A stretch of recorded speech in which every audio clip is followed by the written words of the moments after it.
Our next question, sent to CornyDriveThru@gmail.com from Ty in Alabama. I just read an old Bleacher Report article that listed Lex Luger as the most overrated wrestler of all time. The article claimed that Luger hardly cared about being a good worker and was more interested in partying. I was a bit surprised because I always enjoyed Luger's matches and storylines. Does Jim have any interesting Lex Luger stories for us?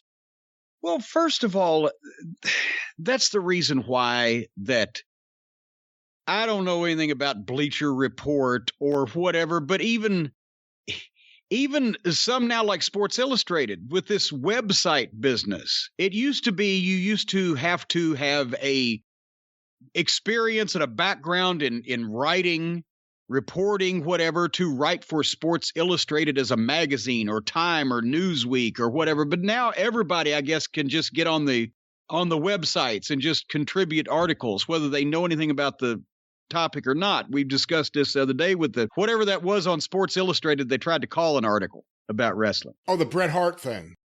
Yeah, but apparently this guy just doesn't like Lex Luger. Either that or he talked to somebody who doesn't like Lex Luger. How did Lex Luger suddenly become the most overrated wrestler in history, especially in a world, a universe that the Ultimate Warrior lived in? Again, I hate to go back to my favorite whipping boy, but when you excel at something and you attain a number one position and you've turned back all challengers, then you get mentioned a lot. And as far as being overrated for anybody thinking he had any talent to do anything in the wrestling business, the Ultimate Warrior attains that number one position. Lex was very good at several points in his career, especially in 89, 90 as a heel, right? Even as a babyface in 90, as a babyface, yes, when they switched him after Sting. He had good matches. We've reviewed some of them on some of the big shows. He's far from. You could list 20 other guys that were pushed beyond their capability past Lex.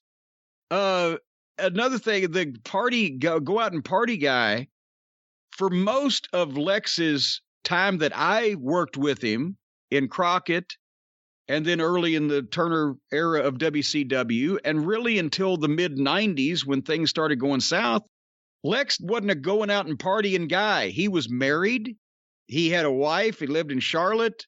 Wasn't, a crazy person that would be making headlines at the fucking Bennigan's like the Horseman or fucking Wahoo or somebody like that.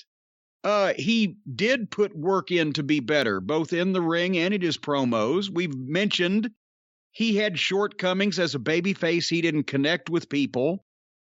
He was not a wrestling fan as a kid, so early on he struggled because he didn't understand how to relate and what was going on. He was a better heel because he was an aloof kind of guy. But no, to knock him like that is ridiculous. Plus the whole concept of overrated. It's one of those things every year in the Observer year-end awards I always wondered about. Like, most overrated, you'd see Kevin Nash or this person. And I'm thinking, who's rating them? To say that they're overrated, who's rating them? When you say Brad Armstrong is the most underrated, well, no, the readers of this publication all rate him rather high. Yeah. He's not used correctly. It overpushed, or what it should have been was overpushed or underpushed. Yeah. In the opinions of the people voting. Who's getting a push that doesn't deserve it, and who's not getting a push that does deserve it. And sometimes they had quite a bit of a point, and other times maybe not. But I think Lex gets a bad rap, and I think some people have started to look at his career differently, but and see, also, 88 he was really good. 89 he was excellent. 90, it wasn't just Flair, it was him and Stan Hansen. You think he enjoyed that? Yeah, not at all. But it was great. But here's the thing. We were looking at Lex in those days with current eyes at that time. And it was like, okay, well, he's next to Flair and he's next to Arn and he's next to Tully and he's whatever. But now that you go back and look at Lex Luger matches with today's eyes and the field of in-ring talent today, goddamn, he looks so much better. AEW should sign him. Hey, well, no, Lex has had health issues. I'm not going to make any jokes, but I got to be honest with you.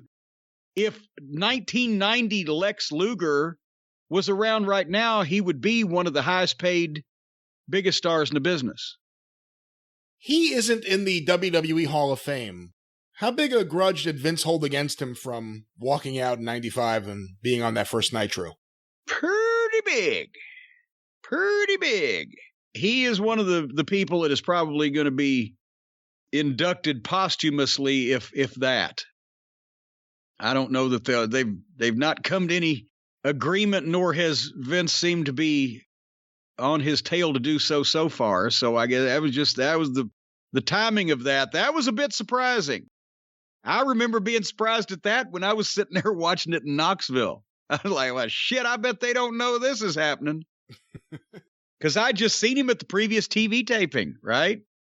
This could get interesting.